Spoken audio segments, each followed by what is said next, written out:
जय हिंद दोस्तों, कंसेप्ट विसराज में आपका स्वागत है। आज हम लोग पढ़ने वाले हैं 2024 बोर्ड के लिए कक्षा 10 मैथ गणित का वास्तविक संख्याओं के 10 महत्वपूर्ण क्वेश्चन पढ़ेंगे जो कई बार एग्ज़ाम में आए हुए हैं। हम आपको दिखा देना चाहेंगे, यहाँ पर देख लीजिए। जैसे देखिए यहाँ पर दिया है, ये 2023 में क्वेश्चन आया है, संख्या 156 का अभाज्य गुणनखंड ऐसा आया है। और क्वेश्चन आए हैं, जैसे यहाँ पर है, ये क्वेश्चन है 26 156 का लॉस 156 है तो मौसा ज्ञात कीजिए। इस टाइप का क्वेश्चन हमारे एग्ज़ाम में आता है। इसी टाइप का मैंने खोज कर 10 क्वेश्चन आपको बताने की कोशिश कर रहे हैं कि अगर आप इतना पढ़ लेते हैं तो वास्तविक संख्याओं से जो आपका समस्याएं हैं वो समाप्त हो जाएंगी, और आप इसके अलावा कुछ और पढ़ लेंगे तो आपका 100% रिजल्ट बनेगा। इसलिए आप लोग ध्यान से इसको देखिएगा, बढ़िया से देखिएगा। हम आपको पूरा बताने की कोशिश करेंगे, आपको अच्छी प्रकार से आपको आ जाएगा। बस आप लोग ध्यानपूर्वक इसको देखते रहें। देखिए भैया क्या कहा है क्वेश्चन, संख्या 6 कामा 72 और 120 का अभाज्य गुणनखंड विधि द्वारा HCF और LCM ज्ञात कीजिए। ध्यान रहे 2024 जो है उसमें कुछ सिलेबस काट दिया गया है, जैसे एल्गोरिथम जो क्वेश्चन है वो काट दिए गए हैं, तो उसको हमने नहीं लिया है, यहाँ से स्टार्ट किया है। इसमें आपको 10 क्वेश्चन एकदम इम्पॉर्टेंट हैं जो एग्ज़ाम में आ सकते हैं या कई बार आए हुए हैं, वैसा हमने लिया है। आप इसको ज़रूर देखें और अपने दोस्तों तक ज़रूर शेयर करें, उनको भी फ़ायदा होगा। ठीक है, देखिए भैया, तो यहाँ आप क्या करिए, कहा है अभाज्य गुणनखंड, तो अभाज्य गुणनखंड यानी इसका खंड करो। तो इसका खंड करोगे तो ये रहा 2 और 3 अभाज्य गुणनखंड। सर जी अगर 72 को करना है तो 72 को करो भैया अभाज्य गुणनखंड, तो करिए, इसको करेंगे 2 से डिवाइड करेंगे तो आएगा 36, फिर 2 से डिवाइड करेंगे तो आएगा कितना 18 आएगा, 18 आएगा, फिर 2 से डिवाइड करेंगे तो कितना आएगा 9 आएगा, फिर 2 से डिवाइड करेंगे, 2 से डिवाइड नहीं होगा, आप 3 से डिवाइड करिए तो 3 आ जाएगा। ये 3 बार में कट गया। ठीक है, ऐसा आपने किया। अब इसको यहाँ पर कर लीजिए, यहाँ पर 2 × 2 × 2 × 3 × 3 ऐसा हो गया। अभी एक संख्या और है 120, तो 120 को भी हम लोग रफ में कर ले रहे हैं। तो 120 का जब हम करेंगे अभाज्य गुणनखंड यानी जब फैक्टर करेंगे, गुणनखंड करेंगे तो कितना आएगा, 2 से डिवाइड कर दिए इतना आ गया, 2 से डिवाइड करेंगे 30 आएगा, 2 से डिवाइड करेंगे 15 आएगा, 3 से डिवाइड करेंगे 5 आएगा, 5 से डिवाइड करेंगे तो 1 आएगा। आप यहाँ इसको लिखिए, 120 को भी लिख लीजिए। यहाँ पर आया कितना 2 2 2 3 5। कहा है LCM और HCF ज्ञात करना है। तो HCF सर कैसे निकालते हैं इसमें, ऐसा आप पहले कर लीजिएगा आराम से। इसके बाद क्या करिएगा, इसका HCF, तो HCF जो कॉमन हो, हाईएस्ट कॉमन फैक्टर। ठीक, तो यानी जो कॉमन हो, तो कॉमन से जिसमें क्या हो रहा है, तीनों में 2 मिल रहा है। देखिए इसमें तीनों में 2 मिल रहा है, 2 निकाल लिए। क्या और 2 मिल रहे हैं, नहीं सिर्फ सिंगल 2 मिल रहा है तो 2 निकाल लिए। अब इसमें सजी और क्या मिल रहा है, तीनों में क्या कॉमन हो रहा है, तीनों में 3 कॉमन हो रहा है, 3 कॉमन ले लिए। क्या 5 इसमें है, क्या इसमें है, नहीं है। क्या इसमें 5 है, नहीं है। ये कॉमन नहीं हो रहा है जी, नहीं हो रहा है। तो यही जो हमारा कॉमन हुआ है इसका कर दीजिए आप क्या, मल्टीप्लाई, तो हो जाएगा 6। ये हमारा आ गया भैया HCF। ठीक है, क्या आ गया भैया, HCF आ गया। अब हमको क्या चाहिए, हमको चाहिए LCM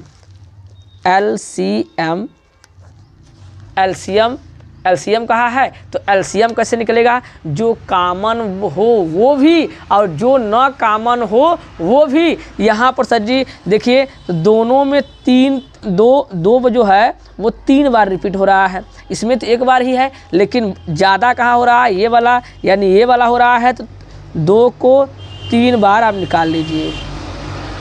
इसमें इसका क्या मतलब है, जो कॉमन हो वो भी और जो न कॉमन हो वो भी। तो यानी सर जी इसको जो ज़्यादा मिल रहा था उसको निकाल लिए। अब एक 3 मिल रहा है, 3 को ले लीजिए, और एक 5 मिल रहा है, 5 ले लीजिए। ध्यान रहे रिपीट नहीं करिएगा कि ये 3 यहाँ 3 बार इसमें भी मिल रहा है, इसमें भी मिल रहा है, एक बार इसमें मिल रहा है, तो सबको आप पूरा कर दिए, ऐसा नहीं करना है। ठीक ना, यानी ज़्यादा जो मिले वो भी, जो न मिले वो भी, ऐसा आप ध्यान रखिएगा। तो यह यहाँ पर देखिए 3 बार अत्यधिक मिल रहा था, इसको निकाल लिए, फिर एक बार 3 मिल रहा था, तीनों में ये ले लिए, और एक 3 भी यहाँ बचा है, इसको भी 3 ले लीजिए, और 5।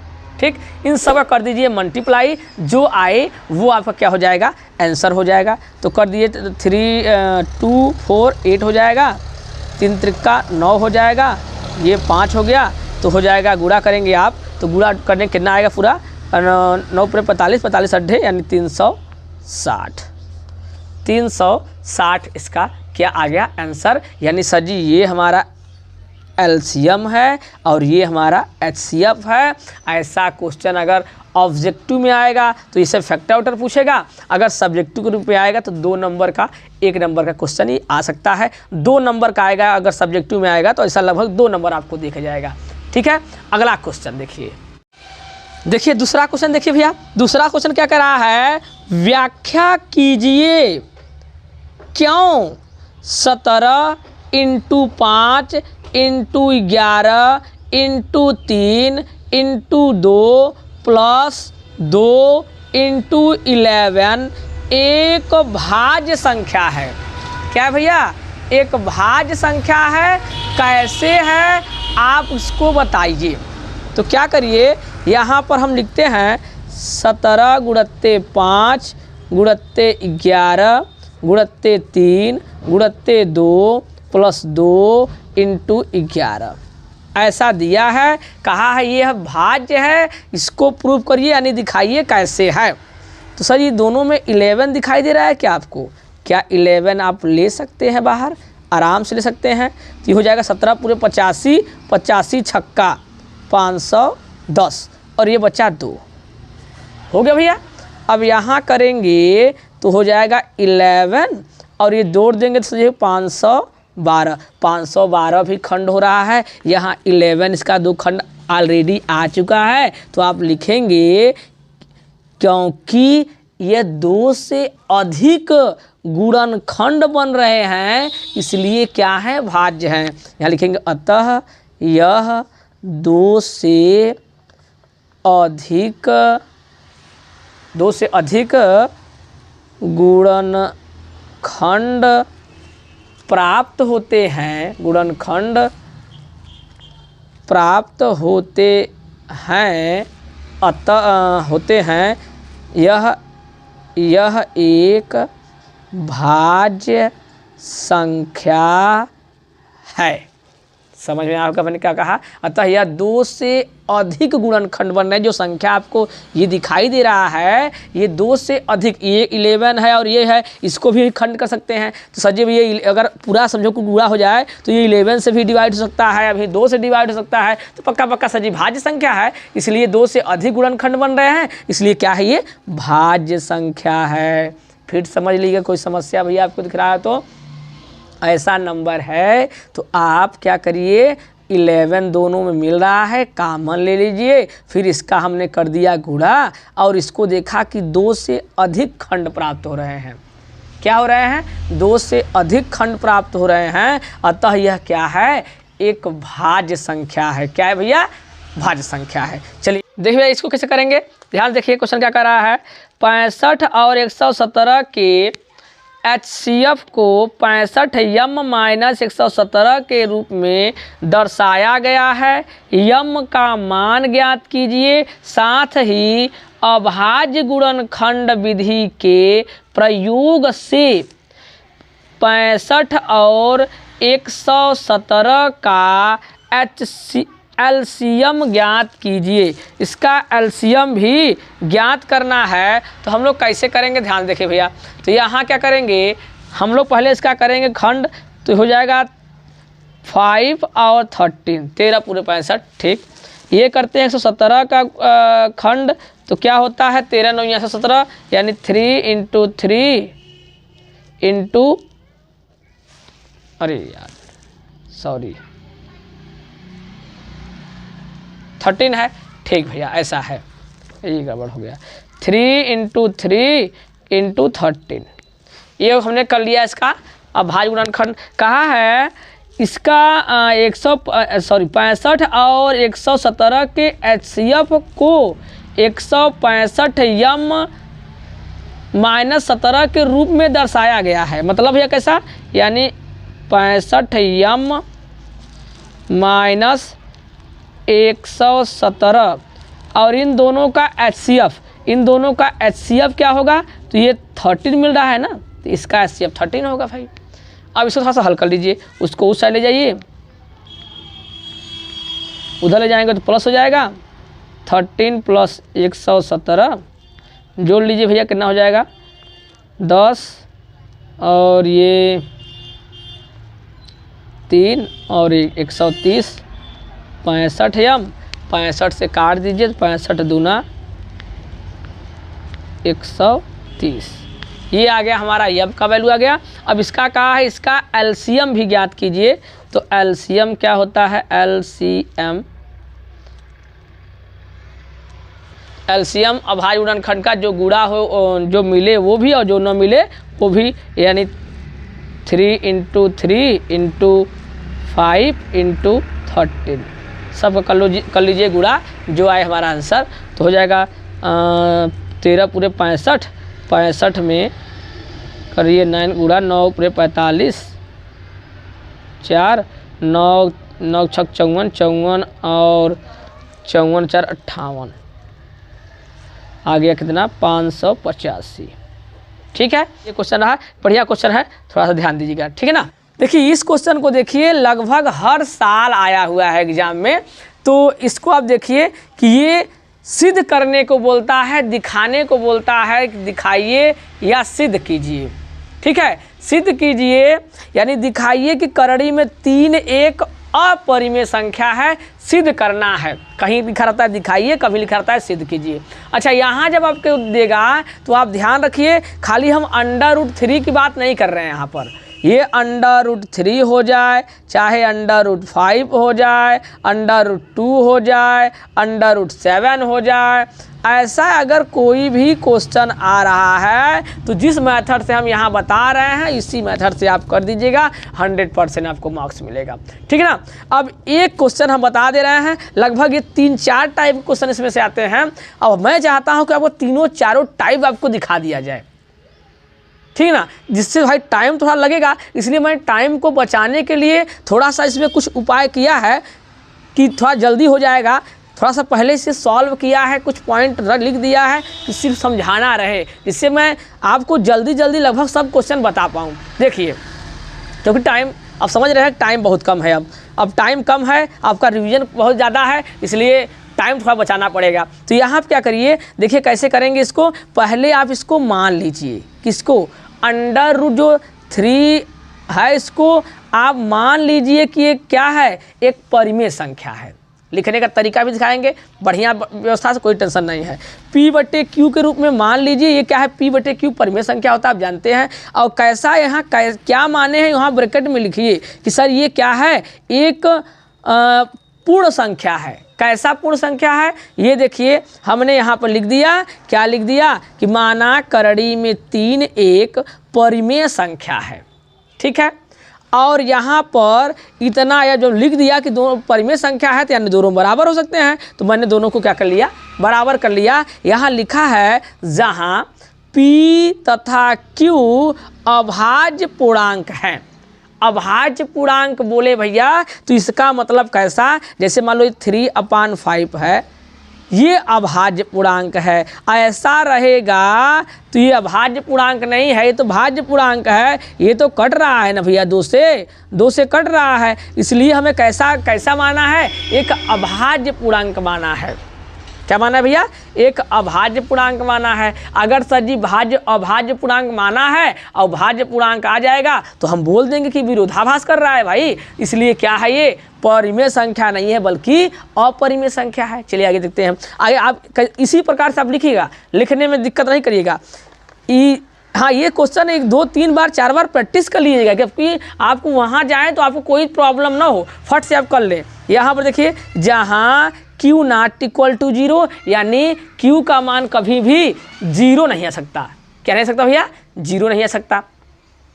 आगे क्या करेंगे, आगे हम लोगों ने क्या किया, यहाँ पर अब ये जो ये p है ये इसका मल्टीप्लाई यहाँ किया, यहाँ देखिए यहाँ जैसे 1 मान लेते हैं, इसका गुणा इसमें और इसका गुणा यहाँ कर लिए भैया। ठीक है, करने के बाद अब क्या किए, अब ये इसको हमने इसके बटे में कर दिया। समझ आ रहा होगा, कोई दिक्कत नहीं है भैया। देख लीजिए ये सिर्फ टाइम बचाने के लिए ऐसा किया गया, टाइम बचे जल्दी हो पाए आपका। यहाँ पर इसको आप इसको कर लीजिए बटे में, ठीक ना भैया, कर लिए। अब आप कर लीजिए दोनों पक्षों का वर्ग। देखिए यहाँ पर आप कर लीजिए भैया दोनों पक्षों का वर्ग करने पर, क्या करने पर, दोनों पक्षों का वर्ग करने पर। जब आप वर्ग करेंगे तो यहाँ क्यू स्क्वायर हो जाएगा, यहाँ पी स्क्वायर, और ये रूट क्या हो जाएगा, समाप्त हो जाएगा, रूट समाप्त हो जाएगा। यानी क्यू स्क्वायर इक्वल टू क्या हो गया, बराबर पी स्क्वायर। ये रूट को आप कर दीजिए समाप्त, यानी रूट को यहाँ पर कर दीजिए, हम लोग समाप्त कर दिए। और यहाँ पर इस क्वेश्चन हमने क्या मान लिया, फर्स्ट मान लिया। कोई समस्या भैया, हमको तो लग रहा है कि अभी आप तो यहाँ तक कोई समस्या नहीं है, क्योंकि हमने कुछ नहीं किया है। फिर आप लोग एक बार पुनः देख लीजिए, हम लोगों ने क्या किया, यहाँ पर मान लिया था और तिर्यक गुणा किया और फिर दोनों पक्षों का वर्ग करके यहाँ तक कर दिया। अब यहाँ पर कर लिया, इसके बाद आप यहाँ क्या लिखेंगे, चूँकि Q एक पूर्णांक है तो Q स्क्वायर भी एक पूर्णांक होगा।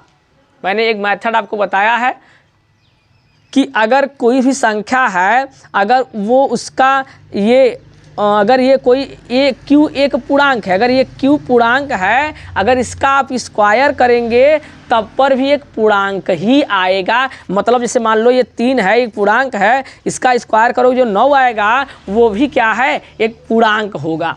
ठीक है, एक पूर्णांक होगा। इतना करने के बाद आगे क्या करना है भैया, अब इसी प्रकार सेम यहाँ लिखेंगे आप कि p स्क्वायर अपान 3 भी एक क्या होगा भैया, पूर्णांक होगा। जब ऐसे यहाँ पर हो रहा है तो सेम इसी प्रकार यहाँ भी होगा। ठीक ना, घबराइएगा नहीं, एकदम बढ़िया समझ आएगा आपको। फिर तथा p स्क्वायर कामा 3 से विभाजित है। इससे क्या प्रूफ हो गया कि ये जो देख रहे हैं भैया, हमने अभी देखा कि p स्क्वायर ये 3 से विभाजित हो रहा है, यानी डिवाइड हो रहा है ना, तो वैसे ऐसा लिखा है भैया ना, डिवाइड हो रहा है तो p भी 3 से डिवाइड होगा।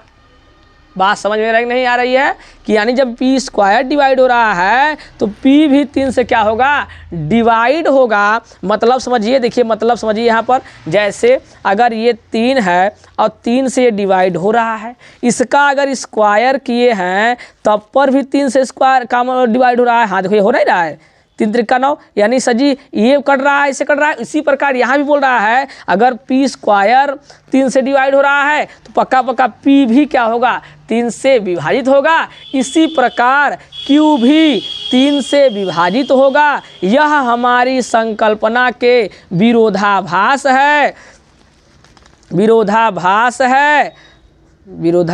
है। अतः करड़ी में 3 एक अपरिमेय संख्या है। समझ ही नहीं आया भैया, बात समझ में आया कि नहीं आया, बढ़िया समझ में क्वेश्चन आया होगा। एकदम आराम से मैंने धीमे धीमे करके आपको बताने की कोशिश किया है, जिससे अगर आपको समस्या हो तो वीडियो को आप पीछे करके फिर पुनः देख लीजिए, एकदम 100% आपको समझ में आ जाएगा। ठीक ना, इस टाइप क्वेश्चन कितने आते हैं हम आपको दिखा रहे हैं, कैसे कैसे क्वेश्चन आते हैं। हम सब क्वेश्चन को धीरे धीरे आपको 1-2 करके दिखा देंगे, इसीलिए तो मैंने पहले से सॉल्व करके रखा है। 1-2 क्वेश्चन और सॉल्व कर लेते हैं, फिर आपको बताते हैं। सेकंड टाइप का क्वेश्चन क्या होता है, ऐसा होता है, वहाँ पर सिर्फ रूट था, यहाँ पर रूट के बाहर भी दिया है। फिर कह रहा है बताइए दिखाइए क्या है, एक अपरिमेय संख्या है। तो इसको आप कैसे करेंगे, एकदम सेम प्रकार से आप करिएगा, कोई आपको समस्या नहीं होगा। देख लीजिए, आप ऐसा कर लीजिएगा, हम आप देखो दे रहे हैं। अगर आपको दिक्कत हो तो स्क्रीनशॉट मार लीजिएगा, जिससे आपको करने में आसानी हो। तो यह हम बताएंगे तो टाइम लगेगा, स्क्रीनशॉट मार लेंगे, उसी प्रकार से है आप कर लेंगे। देखिए भैया आप ऐसे भी यहाँ भी करिएगा कि यह एक परिमेय संख्या मान लीजिएगा, मानने के बाद उसी प्रकार आप यहाँ पर लिखेंगे कि यह अभाज्य संख्या है, पूर्णांक है, फिर एकदम समीकरण 1 बनाएंगे, उसी प्रकार 2 बनाएंगे और बनाकर दोनों क्या कर दीजिएगा, हल कर दीजिएगा। वहाँ आप लिख दीजिएगा हमारी अवधारणाओं का क्या कर रहा है, विरोधाभास है, अतः यह क्या है, एक अपरिमेय संख्या है। आप स्क्रीनशॉट मान लीजिए भाई, आपको समस्या होती हो तो आप, क्योंकि टाइम कम है, अब हम पूरा क्वेश्चन बताएंगे तो पूरा क्लास हो जाएगा, क्योंकि हमें क्लास तो बनाना नहीं है, हमें क्या करना है, आपको कितना ज़्यादा मार्क्स आ पाए, कितना आप कवर कर पाएँ, ये हमें ज़रूरी है। इसलिए मैं आपको इतना दिखा दे रहा हूँ, स्क्रीनशॉट मारना चाहें तो स्क्रीनशॉट मार ले सकते हैं। चलिए अगला टाइप क्वेश्चन देखते हैं हम लोग। अगला टाइप क्वेश्चन देखिए, अगर इस टाइप का क्वेश्चन आ गया तब पर कैसे करेंगे। हाँ सेम तरीका तो वही है, थोड़ा सा चेंजिंग है। इसको आप देखिए क्या कहा है, दर्शाइए कि 5 माइनस √3 एक अपरिमेय संख्या है, एक अपरिमेय संख्या है, ये दिखाना है। तो क्या करिएगा, इसको पहले आप मानिएगा, क्या मानिएगा। अब जैसे यहाँ पर है 5 माइनस √3 बराबर p/q, ये क्या करिएगा, पहले आप अपने से मानिए कि माना ये क्या है, एक परिमेय संख्या है। जब परिमेय मानेंगे तो उसका जब उल्टा हो जाएगा, विरोधाभास करेगा, तो आप कह देंगे क्या है, परिमेय संख्या है। देखिए कैसे करेंगे, यहाँ पर देखिए मैंने मान लिया कि मैंने क्या माना, 5 माइनस √3 बराबर p/q, यानी मैंने मान लिया कि क्या है, एक परिमेय संख्या है। यहाँ लिखा मैं माना 5 माइनस कड़ी में 3 एक परिमेय संख्या है। अब इतना लिखने के बाद मैंने यहाँ लिखा 5 माइनस कड़ी में 3 बराबर p/q, क्या है ये, p/q यानी परिमेय संख्या है।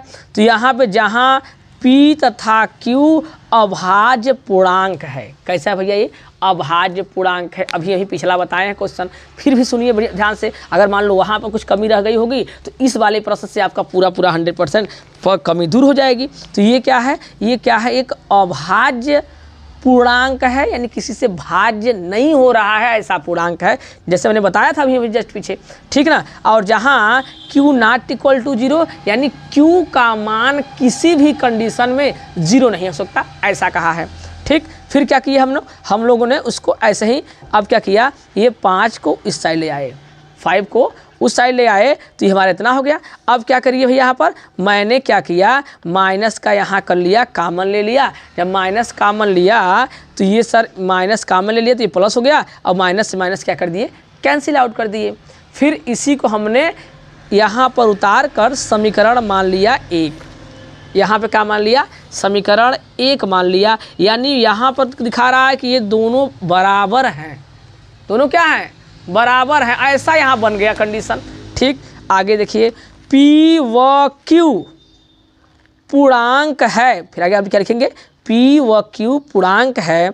और तो यहाँ पर 5 माइनस p/q, यानी सर जी जो ये p/q है वो भी तो एक पूर्णांक है। और भैया ये जान लीजिए एक रूल है कि अगर किसी भी पूर्णांक में कुछ जोड़ा जाए या घटाया जाए या गुणा किया जाए या भाग किया जाए, वो सदैव पूर्णांक रहता है, ये रूल है, ठीक है बाबू। तो ये पूर्णांक रहता है, तो ये कह रहा है इसमें पूर्णांक परिमेय संख्या रहता है।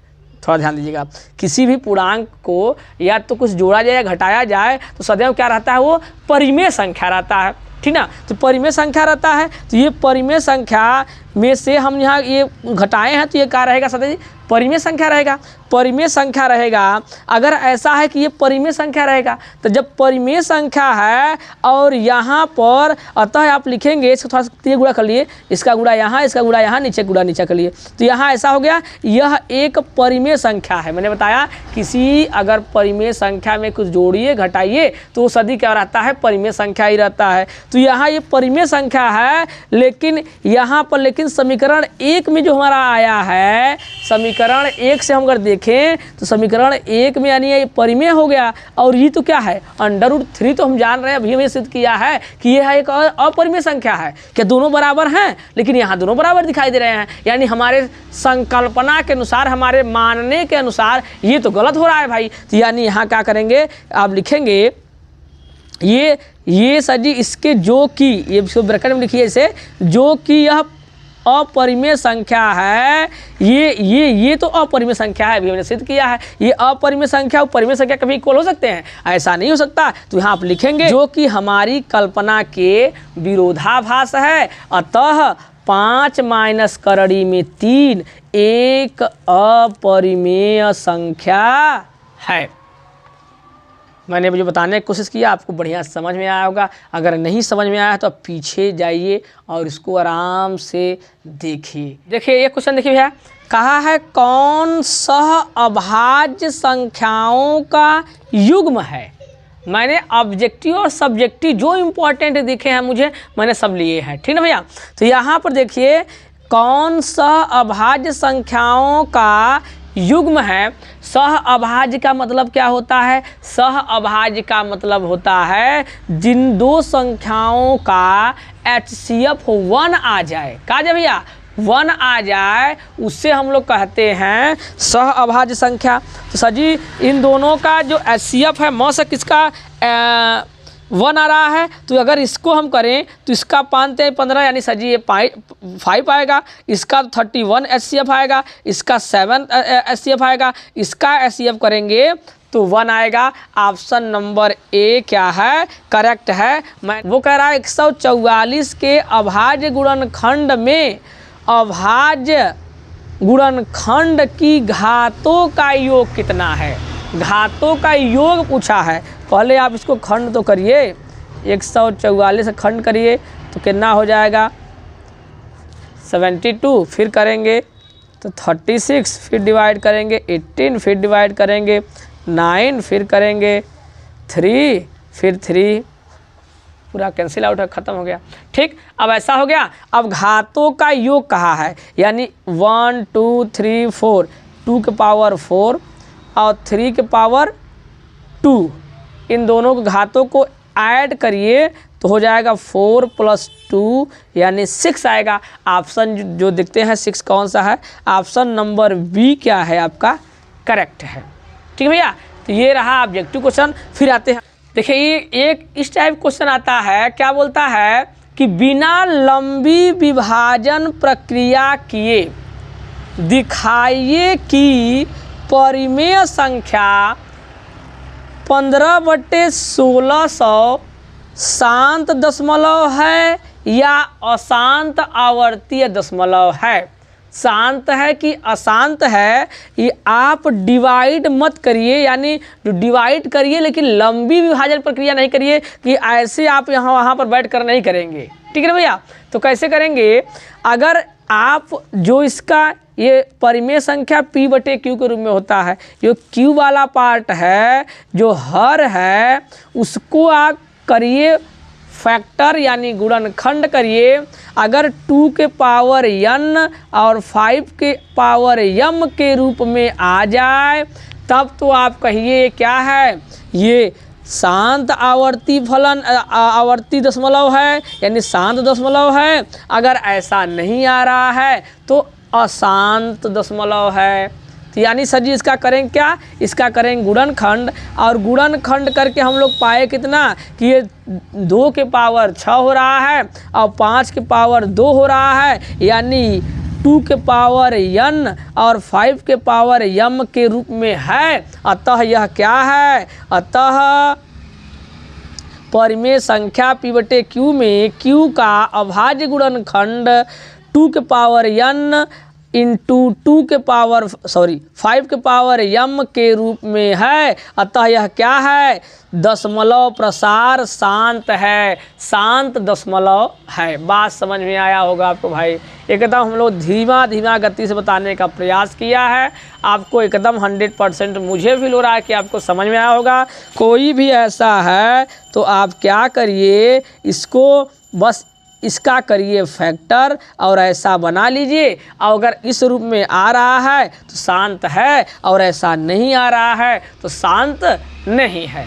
ठीक है, चलिए अगले क्वेश्चन मिलते हैं। देखिए ये क्वेश्चन भी देख लीजिए भैया, बहुत इंपॉर्टेंट है, ऑब्जेक्टिव में ये क्वेश्चन आ सकते हैं। ध्यान देखिए इस यहाँ पर, कहा निम्नलिखित में से परिमेय संख्याएं छांट कर लिखिए, यानी परिमेय संख्या आपको छांटना है। यहाँ आपको हम परिमेय संख्या और अपरिमेय संख्या छांटना भी सिखा दे रहे हैं।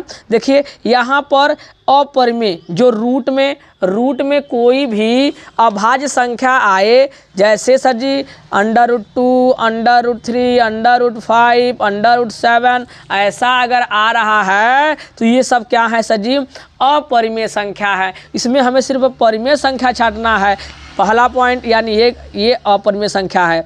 ये सर जी अगर पाई है, पाई एक अपरिमेय संख्या है। पाई में यानी सर जी अगर कोई परिमेय संख्या कोई अपरिमेय संख्या है, अपरिमेय संख्या में चाहे कुछ जोड़ें, चाहे घटाएं, चाहे गुणा करें, चाहे भाग करें, वो सदैव क्या रहता है, अपरिमेय संख्या रहता है। यानी सर जी ये सेकंड भी क्या है, अपरिमेय संख्या है। ये क्या है, ये P/Q के रूप में बन रहा है, अतः ये क्या है सर जी, यह हमारा परिमेय संख्या है, यानी ये परिमेय संख्या हो गया। ये सर जी देखिए यहाँ पर लिखा है 3√4, तो सर अगर इसको हटाएं तो कितना हो जाएगा, क्या हो जाएगा भैया, ये हो जाएगा, इसका रूट बाहर हो जाएगा, 3 × 2 हो जाएगा 6 और अपान 1 ये P/Q के रूप में बन रहा है। ये पूर्णांक है, अतः ये क्या है, ये परिमेय संख्या है, यानी ये भी क्या है, परिमेय संख्या है। इसको चेक करते हैं क्या है कि नहीं है, तो 4 चौका 16, 1 17, 17/4 सर 4 का स्क्वायर रूट हो रहा है, लेकिन 17 यानी 17 का नहीं हो रहा है। ये क्या है सर जी, ये परिमेय संख्या नहीं है, बल्कि ये अपरिमेय संख्या है। और ये भी क्या है सर जी, ये रिपीट हो रहा है, बार बार आ रहा है, ये क्या है, अपरिमेय संख्या है। यानी 2 इसमें क्या है, परिमेय संख्या हैं। ये दोनों रहे परिमेय संख्या। इसमें कहा है कि अपरिमेय संख्याएं बताओ, इसमें से परिमेय संख्या, अपरिमेय संख्या, तो ये आपका अपरिमेय संख्या है और ये तीनों क्या है, आपका परिमेय संख्या है। क्या है भैया, परिमेय संख्या है। सिर्फ यही क्या है, अपरिमेय संख्या है। कैसे है, देखिए कैसे है, यहाँ पर दिखाया जा रहा कैसे है,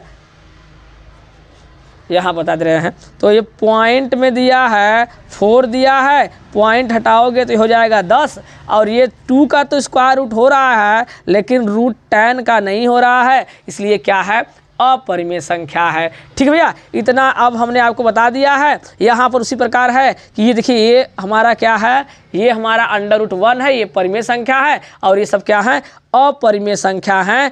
अब आपको, मुझे लग रहा है कि आपको बढ़िया से वास्तविक संख्याओं के जो मोस्ट इम्पॉर्टेंट क्वेश्चन थे हमने बता दिए हैं। जिस टाइप को बताए हैं उस टाइप का कोई और भी क्वेश्चन लेकर प्रैक्टिस सेट से यानी अंसाल्व से और सब किताबों से NCERT से लेकर नए नए क्वेश्चन आप लगा लेंगे, आपका 100% मार्क्स बनेगा। अब इसको ध्यान रखिएगा, इतना पढ़ने के बाद आप NCERT का बुक और अंसाल्व को जरूर प्रैक्टिस करिएगा, जिससे आपकी जितनी भी प्रॉब्लम हो क्या हो जाएंगी, दूर हो जाएंगी। अब हम मिलते हैं अगले वीडियो में। अब अगला वीडियो, तब तक आप हंसते रहिए, मुस्कुराते रहिए और खूब मन से पढ़ाई करते रहिए।